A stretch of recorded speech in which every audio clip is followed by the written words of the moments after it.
Hello, everyone. I don't know if you've noticed this or not, but the Transformer toy line has kind of gotten out of hand. Uh, so we are in this kind of like explosive period, unlike anything we've ever had before, where there's literally Transformer stuff to buy pretty much everywhere you go, in every kind of style you want, from every generation you could imagine. Okay, mid 2000s we're working on, but for the most part. I can go get Beast characters right now. I can go get G1 characters right now. I can even find a few Prime characters. It's absurd just how much. And keep in mind, I have been collecting since RID, 2001 RID, not 2015. I've seen the age when we only had one Transformer line on the shelves, and I can remember how exciting it was when Transformers expanded to two toy lines. Like, not only could I buy Transformers Armada toys, but we also had this toy line called Universe, where all these toys that I missed the first time around, I could buy new with brand new color schemes as new characters. Sometimes they were flashy, weird colors. Sometimes they were really cool homages. It was a really interesting time. And then we just kept breaking things up. If, little figurines called Heroes of Cybertron came out. We got alternators, we got titanium, when Masterpiece started becoming a thing.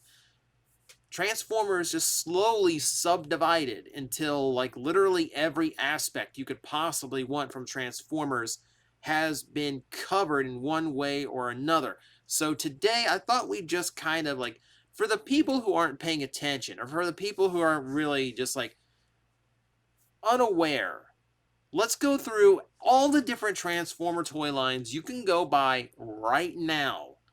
Because my god. And we start with the obvious plays. We start with Transformers Legacy. It's the current generation's toy line. It's the basic, basic G1 and classic retro style characters, etc. It's pretty much what you'd normally expect to see on a toy shelf if you're a collector. So, all well and good right there, right? Okay, so if you're a modern collector, if you got into it with the Bay movies, then you're staring at the Studio Series line, also readily available. That toy line has actually been expanding as things have as things have gone and the line has become more successful. Core class Studio Series toys are a thing. So now, rather than just the Deluxe Voyager and Leader, we've got tiny figures as well. I wouldn't be shocked if they also went bigger. The toy line seems to be doing really well, so not a shock. So it's not just the fact that some of these toy lines are all existing at the same time, it's they're growing too. And more product is becoming available for them. We also still have the remnants of Cyberverse sticking around, and the toy line spiritually is going to continue. We know that all the stuff that we've got coming for Rise of the Beast so far is all of the little kids' gimmicky toys that normally clogs the toy shelves in Cyberverse packaging. In fact, Rise of the Beast, thanks to the movie's delay, is in such a weird flux right now that this particular Optimus Prime, who is definitely designed after the one from the movie, is actually going to be in Cyberverse packaging when you find it at the retail shelf.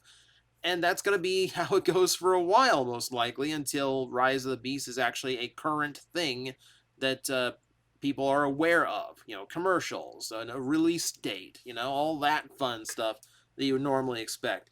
So Cyberverse is kind of going to continue, or at least what Cyberverse stuff is. Meanwhile, over at Walmart, you can go buy Transformers Beast Wars reissues right now. I just went to my local Walmart last night. Cybershark is plentiful.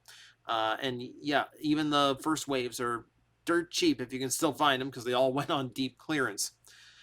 It's bizarre. It's bizarre is what it is to have just like a row, like all these modern Transformers and just like a row of Cybersharks. I'm not entirely sure what the marketing scheme behind Beast Wars reissues is, but uh, I don't know. Apparently, just like here's a wave of a whole bunch of stuff, and then like one full wave of Tigatron, and that's apparently what they're going with. But it's still a thing. and we do have listings for more coming out. So we know it's not over yet. Transformers Red is also still alive and well at Walmart somehow. So yeah, the action figure Marvel Legends style Transformer toy line still a thing, still being produced. Um, I haven't heard anything about like new upcoming Red figures outside of Prime and Megatron, so I don't know how much. I don't really know how many more legs this line has, but as long as it's still got new releases, it counts for this video. So we're going to include that. So Red is still on the table. And we have Velocitron on the way. I include this because it is kind of retroactively including the Netflix series. It's another Walmart exclusive line, and they really like their exclusive collector lines. So, Netflix steps out, Velocitron steps in. It's interesting to me when you look at some of these offerings, you really do get this vibe that once upon a time, it was pretty common to get a new wave of toys for Transformers, like every month or two. And now these days, it's like every 3 or 4 months a new wave comes out. So there's a lot less repaints and remolds within those toy lines. And instead, you get all of these different sublines that include all of the retoolings that they would normally include elsewhere. This gives Hasbro the ability to release toys that are mostly the same, you know, uh, for the large part, just alternate color schemes, without actually producing anything like fresh for them. And it gets retailers to buy them again because it's in packaging refreshes. So this Blur, for instance, looks very similar to the Studio Series Blur it's based on. Or even more to the point, look at how many different times the Cliff Jumper mold came out. After it clogged shelves as, was it Earthrise? Earthrise was Cliff Jumper. The mold's been around a while now. And still, Target took it again with they took another one with the Buzzworthy pack, and they took another one with the individual Buzzworthy figure. That's how they're getting away with so many different versions right now, is breaking them up when they used to be all in one line. Speaking of, Buzzworthy is still going. We do know there's another 4-pack on the way. I'm sure everyone will have no problem getting a hold of it. And yeah, as far as I know, yeah, there's probably more of these on the way too. Target seems to really like this toy line. Generation Selects is still a thing. Now, technically, you can't really go and find this on most store shelves. GameStop, maybe, if you are lucky. Now, I do know that this is, I'm viewing this from an American point of view. I do know in Asian countries, selects are just easy to find on store shelves. They're general releases. So yeah, this is not too terribly hard to come across elsewhere. But if you're in America, it's an online order only thing. Still, Selects is yet another toy line that we have to account for and include in this list. Along with Shattered Glass, a Hasbro Pulse exclusive toy line, but it is a completely alternate, it's a completely separate release for Transformers, again, with a completely different theme. So that's another one into the pile. Another one also is Collaborative. Now, Collaborative only does like one figure every 2 or 3 months. So it is a very occasional line, but it does exist. I know a toy shop where I can go get Expanse right now. I do know that my GameStops do typically carry the collaborative figures when they come out. I have no doubt I will be able to find some of the G.I. Joe ones there when their time is right. So Collaborative, again, another toy line. How about Authentics? Did you forget about Authentics? Those are a thing. And Authentics scale multiple size classes. You got the alphas and you got the betas, and they're either like a 3 to 4, like 4-inch size, or like 7, 8-inch size. I didn't actually measure the ones that I found. Even then, like I know there's also like Titan class ones, like Titan series figures, like they do for Hasbro, or like they do for Marvel heroes. And those are even bigger and have like very rudimentary transformations. And those I typically find at Walgreens. Some people tell me Five Below stocks those. I found them at I found them at a grocery store in Arizona. Like they're typically found in weird places. I still need to like find a place around here that commonly sells them, so I can keep on the eye out for RC. I'm actually curious about how she feels in hand. So Authentic's still a thing. Bots are making a comeback. Now, to be fair, I've not seen bots on a store shelf in a while, but a brand new series of them is available up on Hasbro Pulse for pre-order. And of course, with a new cartoon on the way, they are absolutely going to want to get right back into the bot thing after this little hiatus. It seems like the same old bots. You are looking at like the new lineup of them. So again, and this covers this weird little genre. You know how, like, keep an eye out. Like, we've covered, like, the inexpensive, the movie fans, the G1 fans. We're covering action figure collectors. Now we're, these little kitschy, collectible type, like, miniature stuff. All of this. We're doing all of this. Trying to capture, like, every possible solitary little niche of a toy that you could possibly sell with a transformer attached to it, including the super high end, because Masterpiece, of course, is still rolling along as well. And this is all just like real Transformer stuff, like mainline Transformers that we all come to know and collect in one way or another. This doesn't even get, I completely forgot like any kind of like rescue bots, because I don't see rescue bots really on the shelf anymore. So I didn't really want to include it in here when it's just like a very sporadic thing now. But now, yeah, like look at how many different toy lines we got. Like, and I technically could have included that one too. But this isn't it. This is mostly just Hasbro and Takara stuff. We go to Takara, they're doing premium finish figures. So repaint line that is basically old style Takara releases when they actually went extra with the paint jobs.